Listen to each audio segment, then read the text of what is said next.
Hai, Assalamualaikum. Kita kembali lagi dalam Talk edisi Raya. Raya bersama Raihana.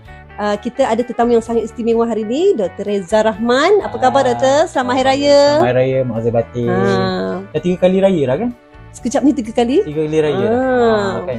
Apa perubahan Doktor nampak kali yang ketiga ni? Saya shade shifter. Maksudnya gemuk kurus. Tapi sekarang? Macam saya pernah janjikan dalam Talk daripada permulaan episod pertama, saya beritahu itu adalah keadaan asal saya dan ini adalah keadaan baru saya. So proses transformasi Dr. Reza tu berlangsung dalam Talk. Betul. So saya sehingga hari ni saya dah hilang lebih 20 kg. Wow, dahsyat. 20 kg ya. Jadi kita tak boleh lepaskan Dr. Reza. Saya menggunakan bahan-bahan alami saja. Saya tidak menggunakan apa-apa drugs. Tapi macam saya cakap, saya pernah beritahu saya suka brisk walking. Tapi brisk walking saya macam cara Rasulullah berjalan ke masjid. Saya pernah tunjuk last time kita ada bagi talk. Betul.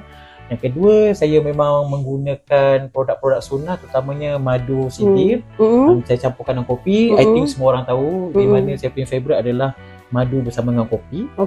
But at the same time juga dengan mengamalkan exercise. And then ingat kita ada pernah buat resepi dalam Talk. Ingat? Talbinah, betul? Talbinah kan. Yang tu bukan saja bagus untuk mood, and then bagus untuk energi, hadaman. So kita dapat banyak manfaat daripada resepi tersebut. Dan akhirnya inilah dia. Bolehlah bergaya. Raihana Raya bergaya. Wow, dahsyat. Bersama Dr. Reza. Dr. Reza.